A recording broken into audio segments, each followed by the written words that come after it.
And now, let's bring out our special guest.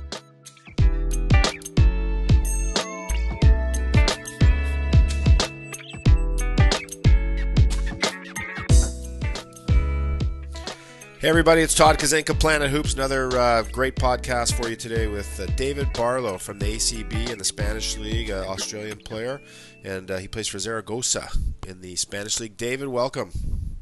Hey Todd, how are you? I'm very good, thank you. I want to get into this right away. We've got about 30 minutes, so I want to ask you a little bit about your background and how you got started in basketball and your upbringing in Melbourne with playing at Sandringham, which is where I met you. Tell me a little bit about that. Yeah, well, I grew up in Sandringham, a suburb of Melbourne, and played the majority of my junior basketball there. In Australia, we play club basketball. We don't play like high school basketball really very much. Played at Sandringham, and I played for state teams, which is a somewhat of a big deal in Australia. And then when I finished my juniors at Sandringham, I decided that I wanted to go to play college basketball. And I played 1 year at Metro State College in the States. And after 1 year, I decided I wanted to come home. And then I started my professional career with the Sydney Kings, played there for 4 years. And then I moved to Melbourne, played in Melbourne for 2 years. And then after that, I came to Spain. And this is my second year with Zaragoza.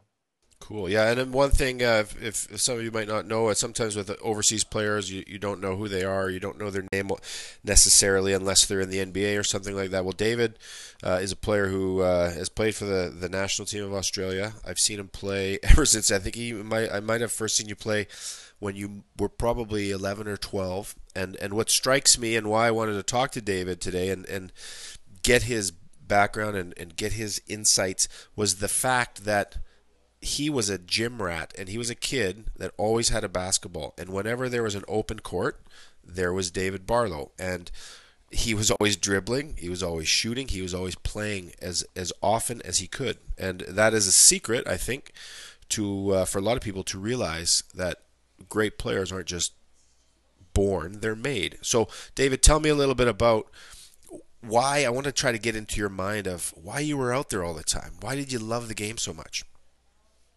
Yeah, man. When I was growing up, I lived fairly close to the stadium at Sandringham, and I don't know, man. I really did love the game. I still love the game, obviously. I mean, it's been a job for me now for 7 years, 7 or 8 years. So I still get such a large overdose of the game. But when you mentioned, of course, I still love the game. But now thinking back, yeah, I mean, my passion for the game when I was younger was really incredible. Now looking back at it, as you say, I was always at the stadium. I used to get my parents were incredibly supportive of me. I used to get them to, take me to the stadium before school and let me practice, and then pick me up from school and take me to the stadium again and let me practice. I was around the game a lot. My brother used to play, and I would be down at the stadium watching him play and, shooting in between at halftime of his games and stuff like that. And I was fortunate enough at the same time to have a professional team, a now defunct team, the Victoria Titans, who was training at the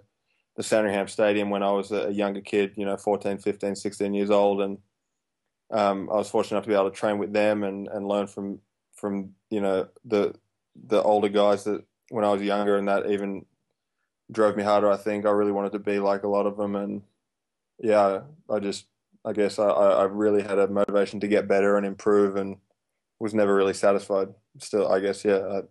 Still not. You can't be satisfied. I'm still not satisfied. I hate not being good enough, and I always want to get better at certain aspects of the game and stuff like that. Yeah. Was there somebody that a coach or a player, you growing up watching guys like Andrew Gaze in Australia, and I don't know who your other heroes were because the NBL was so close. You could you go out and talk to the players, and you were actually training with them. Was there a player or a coach or both who you feel really sparked you on to wanting to be your best all the time, or to wanting to be better? I mean, obviously there were many coaches and that helped me out, and many players that I idolized. But as far as pushing me, I think it was just myself. I'm the only one I think no one can push you to practice or do extra work except yourself, in my personal opinion. I mean, I went to practice because I wanted to. I enjoyed it. I enjoyed the game, and I enjoyed noticing the improvements and stuff like that. But as I said, I had huge amounts of help, but as far as that particular aspect, I think it was me. That's great because a lot of times you hear stories of kids who are really, and I'm not saying this about you because I know that what you just said, and I remember your mother always being there and helping you, bring you to the games. You didn't have a parent that really pushed you hard, like in Canada. A lot of times that happens with hockey because that's our big game, and I'm sure in Australia with footy, parents are pushing the kids. But for you, it was an intrinsic or internal motivation. Would you agree with that? Yeah, I Yeah. agree. So it's just so fascinating because you have a lot of people that say they love the game, and a lot of people work hard, but there's always something that sets apart someone that becomes maybe a really good college player versus someone that does that extra work and that I mean, you have to have some natural ability, and I think you're 6'7", correct? 6'8". You 6'8". You had that because you kind of had a big growth spurt when you played. I remember you grew quite a bit, and there's a lot of players that are great players. Maybe they're only 6'3", 6'4", but Yeah. 6'8". And how much do you weigh? About 103 kilos. Okay, and you have the wingspan. I think too. You have like quite a good wingspan, correct? Yeah, I think Yeah, it's about 6 foot. yeah. So I mean, that is very helpful, but that doesn't matter. There's lots of guys your height that don't achieve what you achieve. So, for the listeners that are listening, I'm trying to get across the importance of that drive, that passion, and some people have it. David's is internal for whatever reason. He's never satisfied with just being where he is. He wants to keep going, and also then the work ethic comes in. I remember hearing Brian Gorgon, your national team coach and your coach with the Sydney Kings, talking about you. I'm pretty sure I remember this, hearing this correctly. You being the hardest worker or one of the hardest workers he's ever coached. Do you remember him saying that, or is it, am I? I'm pretty sure. I don't know if I was there Yeah. or whatever. I wouldn't be surprised if he was to say that. I think he might have mentioned something like I can't really remember. So when you hear the word hard work, what if you were to give advice to players, what does that mean? Like hard work. I mean, how do you measure it? For you, what is hard work? Oh man, that's a hard question. So many things go into working hard, depending on, I mean, your time spent on the court. Like, in the team environment, you can take it easy, you can coast. You don't have to play every single possession when you're training. You can take time off during training, which, if you're a hard worker, you won't do. And then you're talking about extra work, which is a massive thing. I mean, are you there, how early do you get to training? Are you there before everyone else? Do you stay after to get repetitions of whatever you want to work on? And are you doing things on your own outside of what your team does to get better? Um, in terms of, I mean, your basketball training or your weight training or whatever it is. There's many things that go into that, I think. I agree with you. I agree with you there on that. With regards to your first experiences with Brian Gorgon, what do you think he instilled in you about hard work and what are some of the things that you learned from him to being a better player? I learnt a lot from him. I spent 4 years playing with him in Sydney, and I also spent a reasonable amount of time when I was 15 or 16 years old as a part of the Victoria Titans, of the professional team that used to play in Melbourne. I trained with that team a lot, and I learnt a lot from him in both those instances. I mean, when I first started training with him, what I really learnt, when I was a 15, 16-year-old kid was, I mean, it was just a different level of intensity that he demanded from his players during training. I mean, the length of training sessions and the level of, intensity in those sessions, defensive pressure, the speed of the game was just a different level to what I'd ever experienced, and that really helped me out. I went to college and had a dose of a similar thing with another great coach, Mike Dunlap, and then I went back to Gorgon for another 4 years and just continued to learn. And I mean, being coached by great coaches is you get repetition just pounded into you, and it really just now looking back, a lot of the players who have played for good coaches just know how to play the game. Being around so many different players through every year of my professional career, I'm on a different team with different players, and you just, after you spend a week with a new team, you can just look at guys and you say, that guy knows how to play the game. And I think playing under a guy like Gorgon or, guys like coaches like that, they just teach you how to play the game the correct way. Mm-hmm. Probably the biggest thing that they teach, I think. And what about the time, you mentioned it earlier about hard work away from the court. How much time and what kind of things do you work on in the weight room or in terms of speed and agility and those other aspects of athleticism? During the season, I stretch a lot and really just do a lot of weights for injury prevention, to be honest. I do like pretty much just normal weight training with focusing on different body parts each day. In the off season, I like to do a lot more plyometrics to work on, speed and athleticism and also fitness and some heavier weightlifting. And when I was younger, I used to do a fair bit of plyometrics, and I think that really helped me out speed wise. And yeah, that's about it. Cool. I think that's really important for players. I think it's really important for players to realize you have to play a lot to get better, but you have to know and almost become your own best coach about what level of intensity that you're pushing yourself, like you've mentioned, but also that time spent developing yourself athletically, whether it's a jumping program, whether injury prevention, strength, which is a huge one when you jump that level to the pro level from college or from in Australia you don't have the college system, but tell me a little bit about the level in Spain that you're playing in, because obviously you've got now the experience in Australia at the NBL level, which used to be a high level. I'm not sure if it's gone down since they've made the changes. But in Spain, what's the ACB like in terms of intensity of competition? And you're playing against some great imports, obviously. Yeah. Back to Australia. I mean, I haven't been there for 2 seasons, but all I know is when I was there, I think it was a very, very good league and with a lot of talented players. And every year I was there, I went to the finals, and the 2 teams that were in the finals every year, I think were very strong teams and could easily compete at a very high level in Europe. And now I'm in the ACB. The ACB is widely regarded pretty much as the best national league outside of the NBA. Obviously, you've got the Euro League and stuff like that, which are unbelievably talented leagues as well. But the ACB is very highly regarded, and rightly so, because I mean it's a really, really tough league. Individually the players are really good. As you say, the imports are very good. This week my team's playing against Barcelona, who's the best team in the league. And really, when I look at their team, I'm just like, wow. I mean, their starting 5, I think every one of their starting 5, if they wanted to play in the NBA, they could. But I mean, I'm sure some of them are making more money or just happier in Europe. Wow.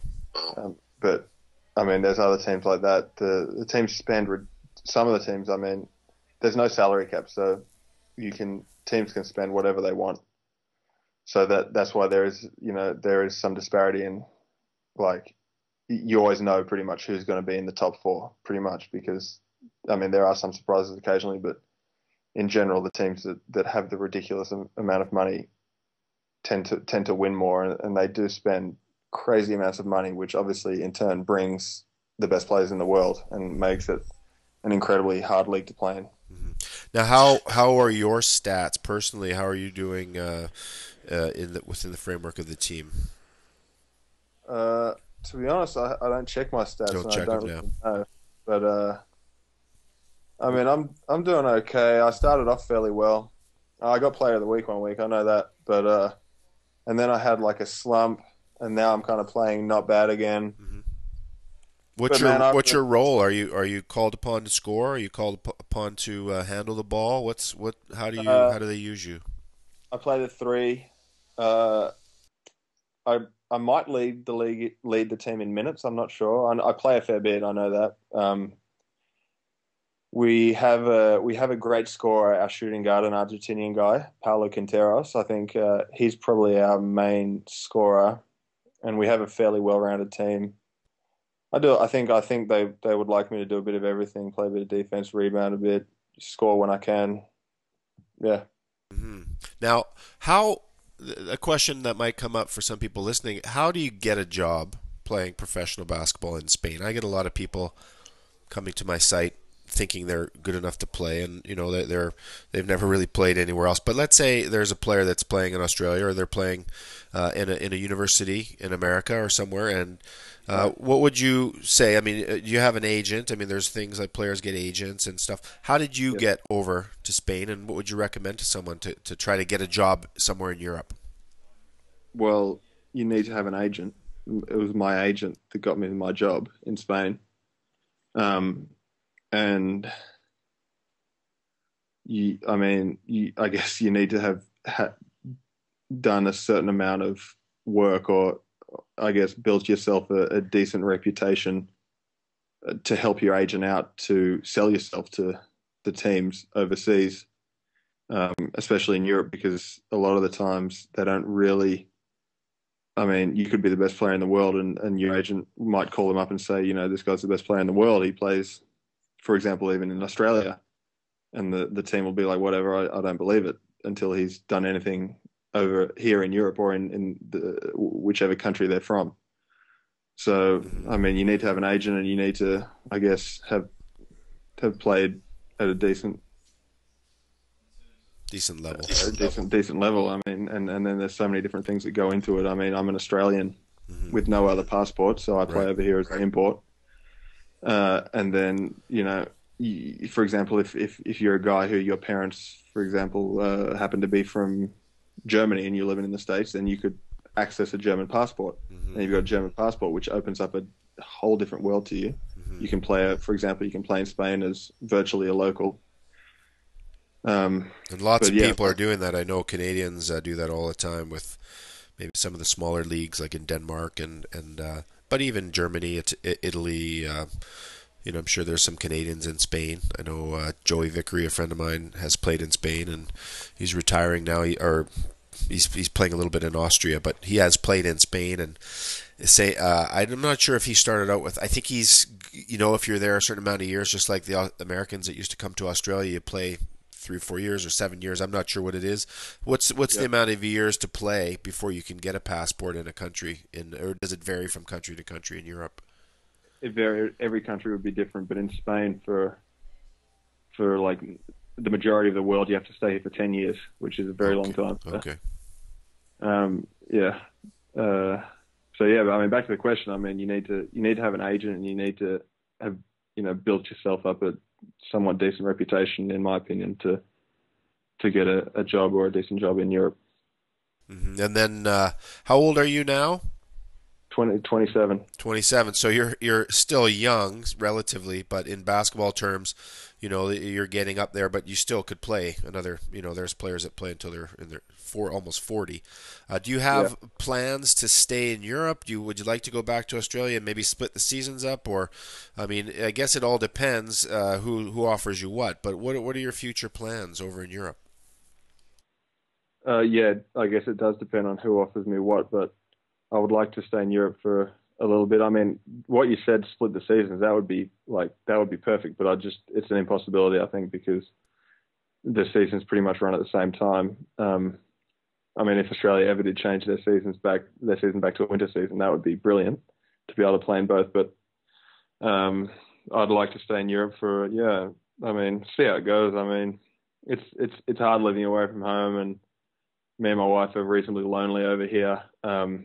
Different country, different language, but we'd like to stay over here for another couple of years, and hopefully end up back in Australia at some time. But I would like to play. I mean, hopefully as long as I can. I'll try to take care of my body as best I can, and hopefully I can play.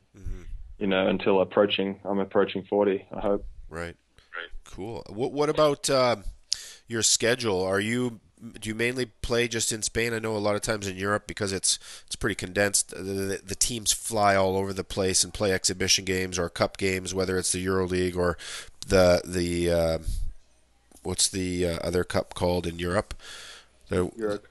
the not the Ronchetti. That's for the girls, the women. But there's Euro a Cup. Euro Cup, but there's another smaller one they used to call it. Maybe they don't call it that anymore. But what places do you guys travel to for your games?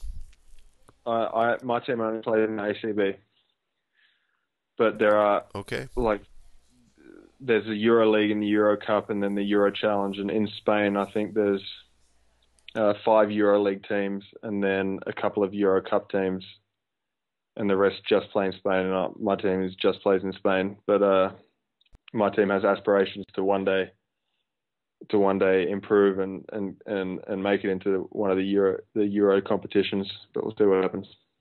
Cool, cool. Now, can you take me through a typical day of training for David Barlow? When you wake up and how many trainings you have per day, or maybe a game day, what you do on a game day, because obviously people think, oh yeah, you're playing basketball overseas. I mean, it's a lot of work. There's a lot of time that you have to commit. Yeah, well, I mean, a regular training day, I guess, we have like one training at 10 o'clock in the morning where we do weights and running and certain speed exercises for an hour, and then we're on the court for another hour. It could be shooting drills or getting a number of shots up or running through the plays for another hour after that, and then we go home, to rest during the day, and then we come back usually at 7:15 for our team practice,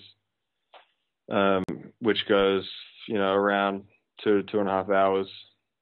So that's pretty much a regular day here. And then our game day is actually weird because we play on, usually, I mean, there's obviously, it changes occasionally, but we play on Sundays at 12:30, usually 12:30 in the daytime. So, our training the day before is a bit lighter, and there's a bit of shooting because usually teams play at night and there's a shoot around in the morning. We don't have that. We have video the day before and training the day before where we train still, but not as hard. And then we show up to the stadium, for the game in the middle of the day, which is I've never done before, but that's interesting. It takes some time getting used to that, I would think. Oh yeah, big time. Yeah. It was hard to get used to, I think. What about the siesta? Have you adopted the siesta lifestyle? Yeah, big time. Yeah. We've big time adopted, especially training twice a day. Yeah. Like you come home, you're tired and you eat lunch, and then and shops close down, and the city kind of closes down a little bit for a little while, so there's nothing much to do, and it's really hard not to get caught up in the siesta, let me tell you. I think everyone should have every country of the world should have that. That's great. What a great idea. Have a nap in the middle of the day. Oh, it's big time. Perfect. Wow. Yeah. Now, what about the NBA? Do you have any aspirations, or is that something that you've once dreamt of, or is it a possibility? I mean, it's. I know it's always very difficult because competition is just so high. But at your age, 27, have you had any looks, or are you interested in maybe trying for the NBA?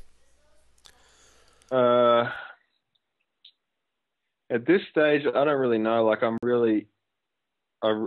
really have more aspirations just to be a good player in Europe, to be honest. But when I was younger, I did have definite aspirations, and to be honest, the one year that I was actually really wanting to go over there and have a crack, I tore my ACL in my knee, so that off season I couldn't do anything, and then every off season after that I've been involved in the national team and never really gone over there to pursue it. I've never myself gone over there to pursue that, and I'm not good enough where a team is just going to sign me without seeing me. So I've never really had the opportunity, and now I don't really have the aspiration. Like, obviously, I'd love to. I mean, you give anyone an opportunity like that, obviously I'd take it, but I would just, at this stage of my career, I really just want to be as good as I can in Europe. Mm-hmm. The focus is on being the best that you can be and where it takes you. Yeah. But I wanted to mention about one of the memories I had of watching David. He always had a basketball in his hand, and he was always dribbling. He was an incredible dribbler because he had practiced it all the time, through the legs, side to side, and he was always he had an incredible handle, and I'm sure you still do. Is that something that has really helped your game, is being able to be a great ball handler? Or is it something that you utilize all the time, or have you had to develop other aspects of your game to reach up that next level? For sure, I've had to develop other parts of my game, big time. But you're right. When I was younger, like at the age that you knew me, I really, really wanted to be the best ball handler. I was really motivated for whatever reason. I really loved the point guards. I always idolized the point guards, their speed and their ball handling ability. And at that stage, I really liked watching street basketball. Like I don't anymore for whatever reason. And I only did for a couple of years, but at that stage, I really enjoyed it. And I mean, I still work on my ball handling a fair bit actually, among with obviously the rest of the entire game. But it has helped me out. Like if I could go back and do it all again, I would work on different things and do different things. But I'm very happy that I did work on my ball handling that much because it really has helped me out, and it makes it easier for me to play the game, really, I think. Yeah, I think one thing, though, David, that really is crucial, and I hear a lot of experts and a lot of coaches talk about this, is you have to become really good at one thing, right? You can work on all the things and be a good shooter, good ball, but if you're not a great player at one element of the game, like some people, they're great rebounders and they focus on that and that's their role, and it opens doors for them. For you, that ball handling probably opened doors, and then you had to develop those other things. You're still a good shooter at the time. I'm not sure if that's a big part of your game, shooting threes, and as a scorer right now, I don't know how you score your points, but maybe tell me a little bit about the scoring. How do you score most of your points, and how many, like, are you more of a playmaker, or I'm sure you're as I said, you're always a good shooter. How do you get into the lane? You could get into the lane easily, but how do you score your points? I shoot threes. I post up a bit. I drive a bit. I think I occasionally play off on-ball screens to get to the bucket. Yeah, I think I score in a variety of ways. Just wherever the game opens up, I think. But if I'm open, you let the game come to you. Yeah, if I'm open, I definitely shoot it. If I get a defensive rebound, usually I won't pass it to the point guard. I'll bring it up myself and try to explore options in transition and see what happens there. But it's definitely a different game in Europe. In Australia, the game's a lot more fast-paced, a lot more open. You really shoot the ball. I played personally a lot more aggressively in Australia as far as trying to score. Here it's a bit slower and it's a bit more team orientated, and yeah. But I guess back to the question, if I'm open, I'll shoot the three. If I'm not, I guess I'll try to drive a bit and either create a shot for myself or my teammate. And I don't think there's one specific way. So I get all my points in a variety of ways. Right. Are you? Do they ever play you as the point guard? Do you ever have to called upon to do that? I won't be here in Spain. I've never been the sole ball handler, no. But if I get a rebound or if our point guard is tired or being pressured, like if they're the opposing point guard's a beast defensively, I'll bring it up and start the offense occasionally. But I won't be the sole point guard.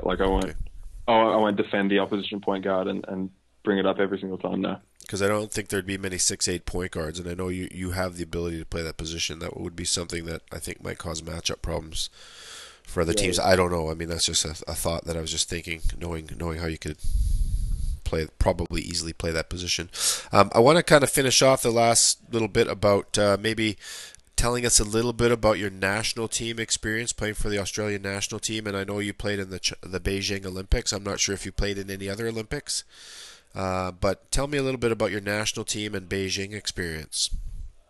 Yeah, I've played in the national team pretty much since I think 2005. I played in the 2006 World Championships in Japan. I played in the Olympics in Beijing in 2008, and I just recently played in the recent World Championships in Turkey as well. Playing for the national team is a great experience, a great honour. Initially, Brian Gorgon was the coach of the national team, a great coach, and now another great coach is the coach of the national team, Brett Brown, who's an assistant with the San Antonio Spurs. I mean, and also I think Australia has a great team. I mean, Andrew Bogut's an unbelievably talented player. Obviously, everybody knows he plays in the NBA, and we have a couple other NBA players and guys who have been incredibly successful in Europe. So not only being coached by great coaches, and I'm playing with some incredible players as well. And then on top of that, you've got the experiences, like you mentioned, the Olympics, something that I'll never forget, playing against the best in the world. The village, hanging out with all those different athletes and the opening ceremony, everything like that. It's just, as you can imagine, the Olympics is the Olympics. It's unbelievable, unforgettable experience.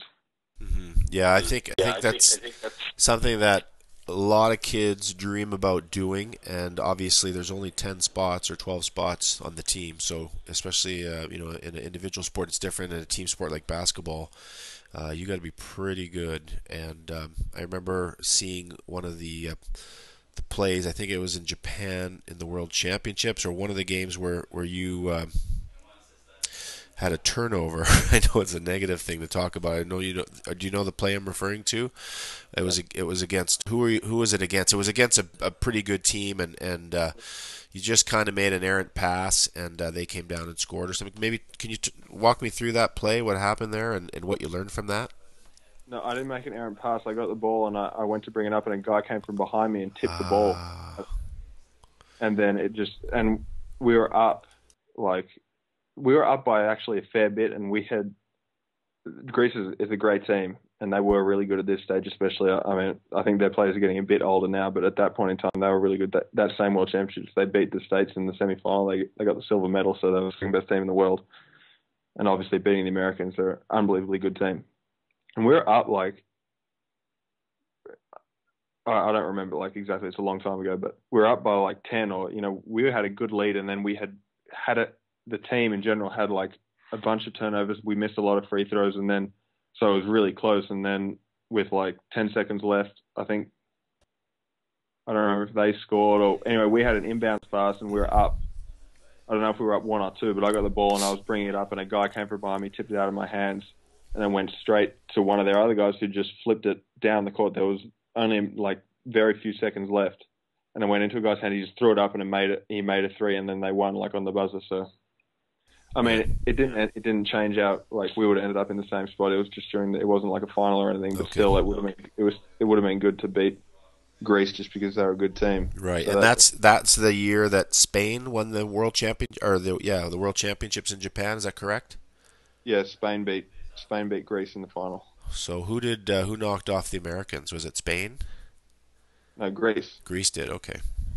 Wow. Yeah, that was. See, these are the experiences that you get. Like you said, you're playing against the best players in the world. You're meeting them. You get to talk to them and learn from them. And it's a highly intensive 2 weeks or so. And making mistakes like that, or something like that. Everyone makes mistakes, but everyone also makes great plays. And to play against the best makes you better. And, when you're playing against the Americans, I think you played against the U.S., didn't you, in that tournament? Yeah, we lost to them. We played against the Americans in 2006. We lost to them in the, I don't remember what round. It was the first final. It was the first crossover match we got. We unfortunately had to go against the US, and we lost to them. And then the same thing happened in China. We, in the quarterfinal, we had to play against the States and lost to them again. So we've had a bit of bad luck that way. But yeah, still, it sucks losing, but I really enjoy playing against the States just because obviously they're incredibly talented team. Awesome. So David, I just want to finish off. We've been on about almost 30 minutes or so.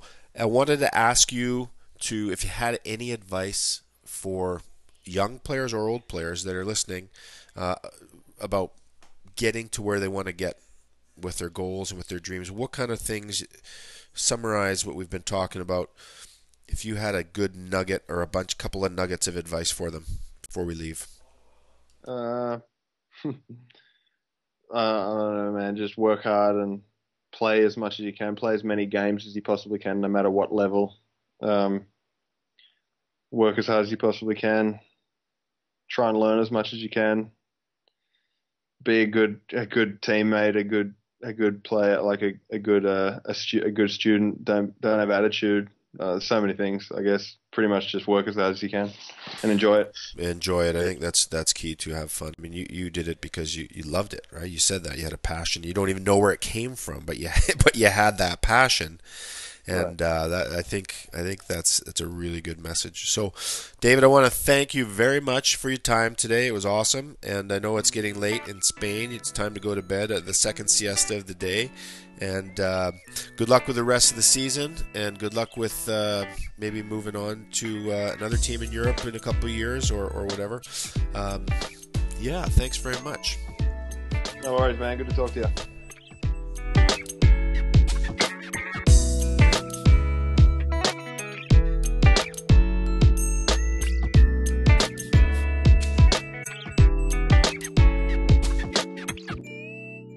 Hey, thanks for listening to today's podcast. We'll be here next time. Keep the emails coming in and be sure to subscribe.